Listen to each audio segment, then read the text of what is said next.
오늘의 10분 말씀. 에스더 3장 7절에서 15절 말씀입니다.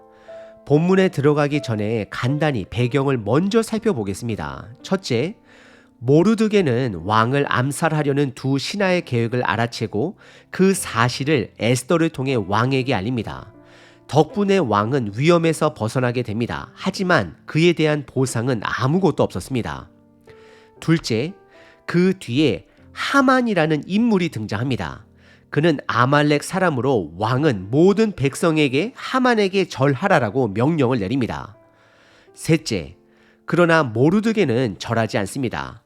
그 이유는 분명합니다. 하만은 하나님께서 저주하신 아말렉의 후손이었기 때문입니다. 이 일로 하만은 모르드게 한 사람만이 아니라 그의 민족 전체를 없애기로 결심합니다. 그렇게 오늘 본문으로 이어집니다. 오늘 본문을 보면 하만은 유다인을 멸하려는 계획을 실행에 옮기려 합니다.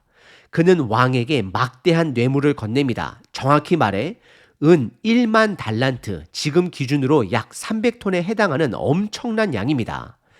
이 뇌물은 유다 민족을 없애기 위한 집착과 그의 열정을 명확하게 보여줍니다. 여기서 우리는 단순한 인간 사이의 갈등을 넘는 영적 전쟁의 흐름을 볼 수 있습니다. 하만은 단순한 인물이 아닙니다. 그는 악의 상징인 아말렉의 후손입니다. 아말렉은 단순한 민족이 아니라 하나님을 대적하는 세력을 상징합니다. 그 뒤에는 사탄의 전략이 숨어 있습니다. 욥기서 1장을 보면 사탄이 하나님 앞에 나와 욥을 고소합니다. 마찬가지로 사탄은 우리의 죄를 근거로 정죄하고 멸망을 주장할 수 있습니다. 하지만 하나님은 그 죄를 예수님께 대신 지우셨습니다. 죄는 반드시 죄값을 치러야 합니다. 하나님은 그 분노를 우리에게가 아니라 예수님께 쏟으셨습니다. 그분의 피가 흘려졌기에 우리는 생명을 얻을 수 있었습니다. 하만 한 사람으로 인해 유다 전체가 멸망을 당할 위기에 놓였던 것처럼 예수님 한 분으로 인해 우리는 생명을 얻었습니다. 오늘 이 본문을 통해 두 가지를 꼭 기억하셔야 합니다. 첫째, 우리의 구원은 예수님의 피값으로 얻어진 삶입니다. 이 삶은 세상의 탐욕이나 성공을 쫓는 삶이 아니라 예수님께서 주신 임무를 살아가는 삶입니다. 둘째, 아하수에로 왕의 결정은 무지와 탐욕이 만든 결과였습니다. 그는 하만이 말한 민족이 어떤 민족인지 조사하지도 않고 단지 눈앞의 이익만 보고 결정합니다. 하지만 우리 모두 그런 결정을 할 수 있습니다. 저와 여러분들이 아하수에로 왕일 수 있습니다. 여러분의 선택은 신중합니까? 그 결정은 복음의 논리에서 나온 것입니까? 아니면 돈과 쾌락의 기준으로 옳고 그름을 알면서도 세상의 기준을 따라가고 있지는 않으십니까? 오늘 이 본문을 통해 내가 받은 구원, 그리고 그 구원에 합당한 나의 결정을 점검해 보시길 바랍니다. 우리가 삶 속에서 내리는 그 결정 하나하나가 하나님께 드려지는 예배가 될 수 있습니다. 오늘 본문은 두 부분으로 나눌 수 있습니다. 첫째, 하만이 유다인을 죽이려는 자세한 계획을 세웁니다. 둘째, 그 계획이 조서로 선포되는 장면입니다. 먼저 하만의 계획부터 살펴보겠습니다. 7절서부터 11절입니다. 하만은 하나님이 저주하신 아말렉 족속의 후손입니다. 이 사실 하나로 이미 그는 하나님을 대적하는 쪽에 서 있는 사람임을 확인합니다. 그런데 본문은 단어 두 가지를 통해 그 속뜻을 강하게 드러냅니다. 첫 번째 단어는 부르입니다. 7절을 보면 제비를 뽑았다라는 말이 나옵니다. 히브리어로 부르는 페르시아식 표현입니다. 하만은 아하수에로 왕이 통치한 지 12년째 되던 해 제비를 뽑습니다. 에스더가 왕후가 된 지는 5년이 지난 시점입니다. 하만은 이 제비 뽑기를 통해 유다인을 없앨 날짜를 정합니다. 당시 제비 뽑기는 단순한 추첨이 아닙니다. 신의 뜻을 묻는 행위였습니다. 그렇게 정해진 날짜는 아달월, 즉 12번째 달입니다. 첫째 딸인 니산올부터 정확히 11개월 뒤입니다. 하만은 계획을 마친 뒤 8절에 보시면 왕 앞에 나아갑니다. 그리고 거짓된 말로 왕을 속입니다. 하만은 다음과 같이 말합니다. 왕이여, 어떠한 한 민족이 있는데 그 민족은 나라 각 지방에 흩어져 삽니다.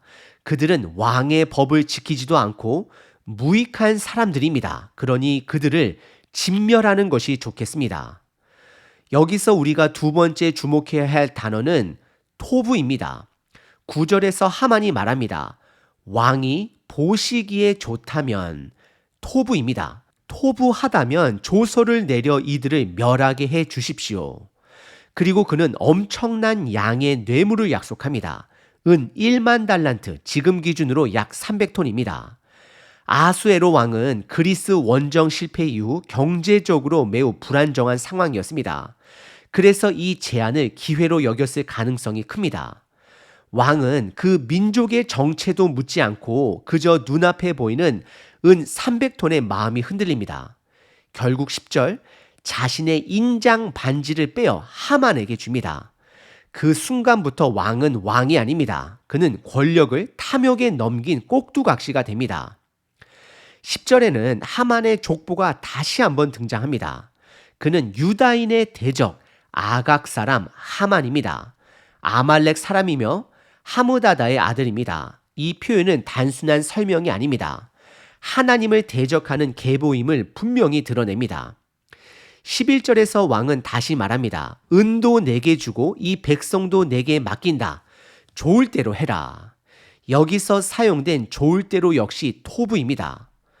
참고로 왕이 하만에게 은을 준다라는 표현은 실질적으로 은을 준다라는 것이 아니라 재정 권력까지 그에게 줄 정도로 큰 권력을 주었다라는 표현이 되는 것입니다. 결국 왕은 욕심에 눈이 멀어 자기 권력까지 넘긴 것입니다.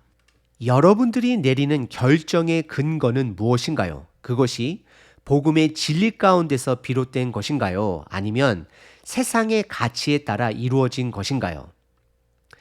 두 번째 본문은 12절서부터 15절입니다. 내용은 유다인을 죽이라는 조서가 실제로 내려지는 장면입니다. 12절을 보면 첫째 딸 니산올 13일에 조서가 내려집니다. 하만은 왕의 인장 반지를 사용해 왕의 이름으로 조서를 작성하고 그걸 각 지방 관리들과 각 민족의 간원들에게 보냅니다. 여기서 날짜가 매우 중요합니다. 니산월 첫째 달 13일, 그 다음 날은 바로 니산월 14일, 6월절이 시작되는 날입니다. 6월절은 하나님께서 이스라엘을 애굽에서 구원하신 날을 기억하는 절기입니다.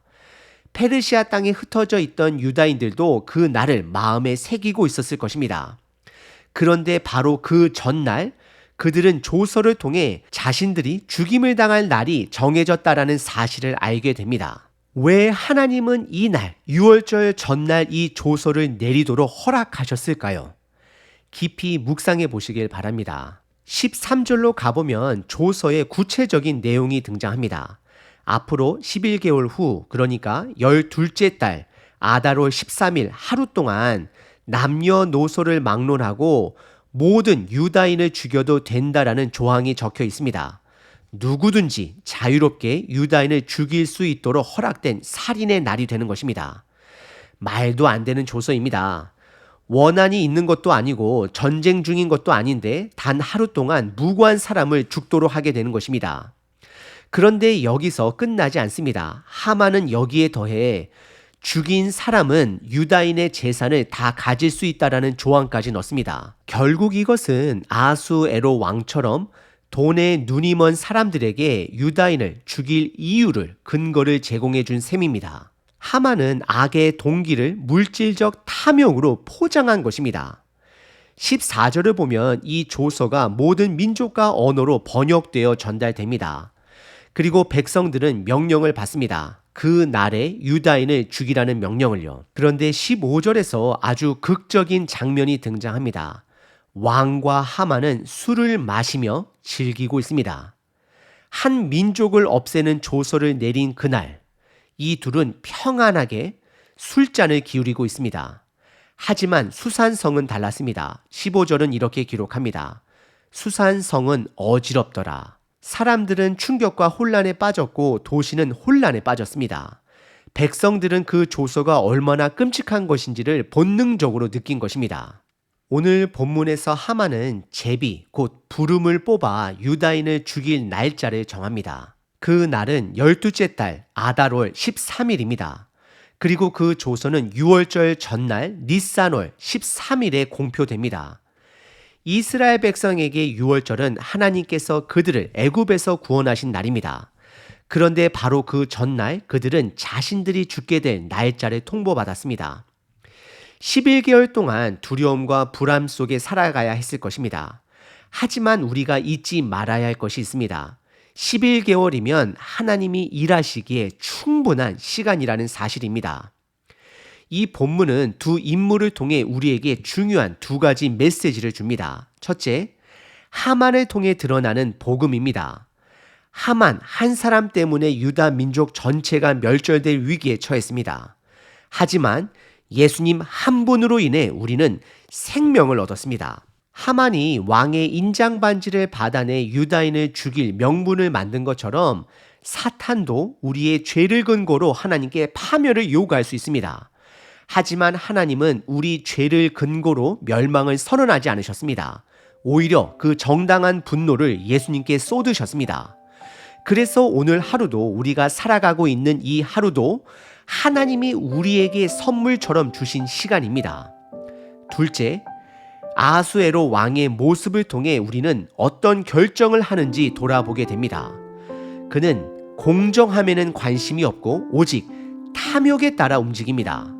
그는 토부, 곧 옳다고 여기는 기준은 이미 무너져 있었습니다. 그렇다면 저와 여러분들의 결정의 기준은 무엇입니까? 옳다는 판단은 이득, 감정, 쾌락에서 비롯된 것은 아닙니까? 우리가 살아가는 인생은 예수님의 핏값으로 얻어진 삶입니다.